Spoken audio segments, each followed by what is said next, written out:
Boa noite, meu nome é Thiago Antonelli, faço curso de Direito na JK do Gama.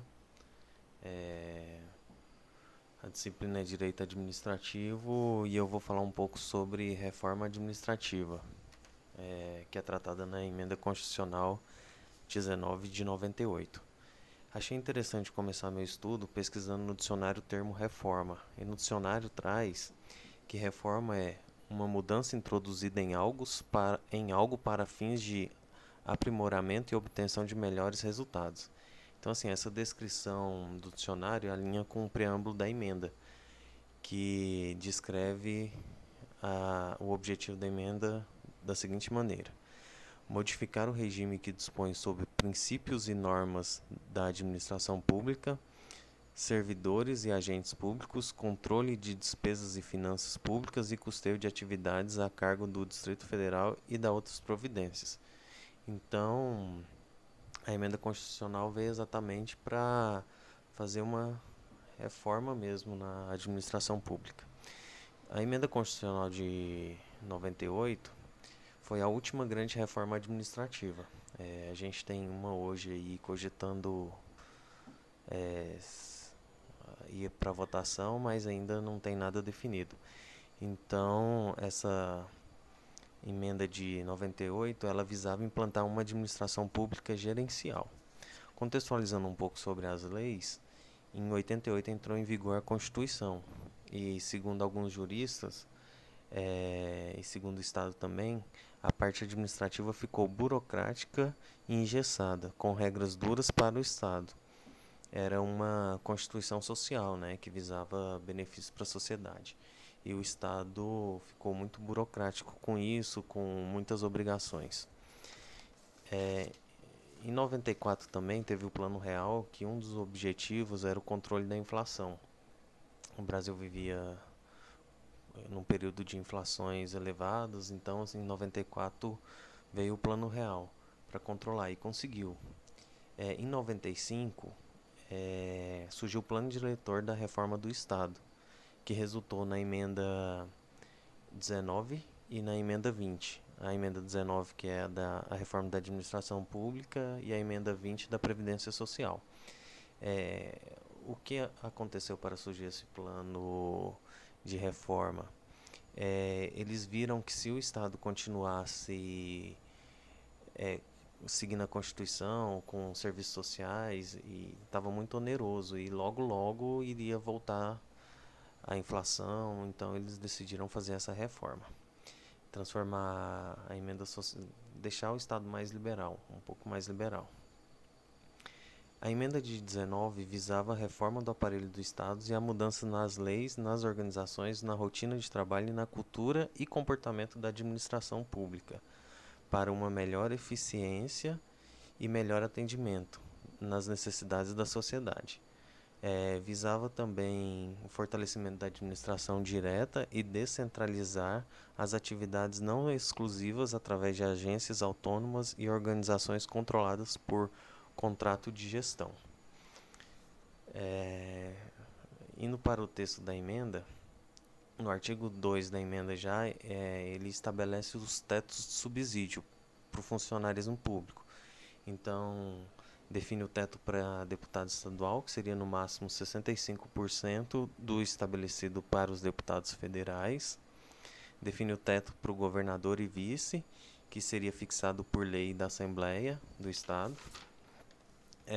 Define o teto para prefeito, que também seria definido por lei pelos vereadores da Câmara Municipal.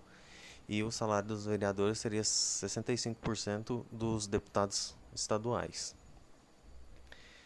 No artigo 3, a emenda faz alterações significativas no artigo 37 da Constituição, incluindo a eficiência como um dos princípios, né, que seria um princípio gerencial. Os demais princípios seriam princípios burocráticos.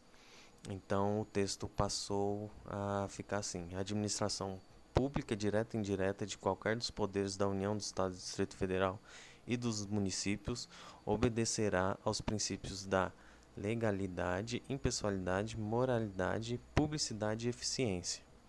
O eficiência, que é o princípio gerencial que foi incluído nessa reforma. Trouxe também o veto à acumulação de remuneração de cargo público, né, com exceções como para professores e servidores da saúde. E também trouxe uma forma de controle do usuário dos serviços públicos, um controle que o usuário poderia fazer dos serviços. Quanto a esse controle, o texto da lei descreveu assim, ó: a lei discriminará as formas de participação dos usuários da administração pública direta e indireta, regulando especialmente reclamações relativas à prestação de serviço, assegurando a manutenção do serviço, do atendimento ao usuário e a avaliação periódica, externa e interna, da qualidade do serviço, o acesso do usuário aos registros administrativos e às informações sobre os atos do governo, e a disciplina da representação contra o exercício negligente ou abusivo do cargo, emprego ou função da administração pública. Então, os usuários dos serviços públicos passou a ter acesso às informações, pôde a partir de então representar contra a administração pública e fazer reclamações. A reforma também mexe com os contratos e gestões, né?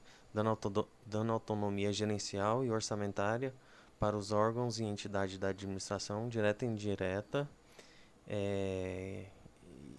podendo ser aplicada as suas atribuições mediante contrato, né? A ser firmado entre administradores e o poder público.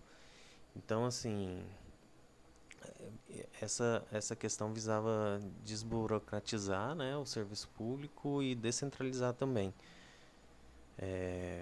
podendo assim então exercer suas atividades através de outras entidades, a não ser necessariamente um órgão público. Também mexeu na estabilidade dos servidores públicos. No artigo 41 da Constituição, a redação inicial era que a estabilidade seria de 2 anos, então com a reforma passou a ser 3 anos, né? São estáveis após 3 anos de efetivo exercício servidores nomeados para o cargo efetivo em virtude de concurso público, né? E também muda a questão da estabilidade, né? Que o servidor público só poderá perder o cargo em virtude de sentença judicial transitada e julgado, mediante processo administrativo e mediante procedimento de avaliação periódica de desempenho, na forma de lei complementar, assegurada ampla defesa. Esse terceiro parágrafo que mediante avaliação não tinha, foi incluído pela emenda. Também, como forma controle na estabilidade também, no artigo 169 da Constituição, trouxe a nova descrição assim: a despesa com pessoal ativo da União, dos Estados, do Distrito Federal e dos municípios não poderá exercer os limites estabelecidos em lei. Então, assim, para cumprimento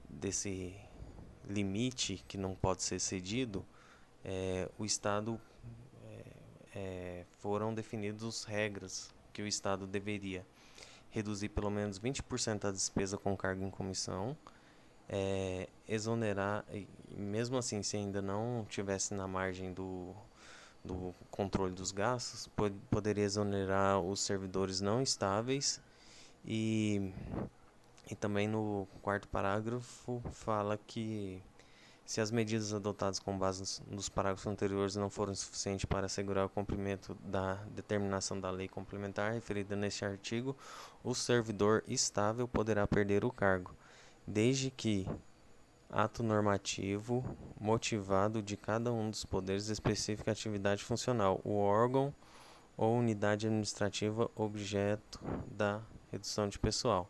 Então, essa emenda trouxe vários benefícios para o Estado, né? Descentralizando o serviço, desonerando, também podendo contratar serviço terceiro com menor custo sem prestar concurso, né?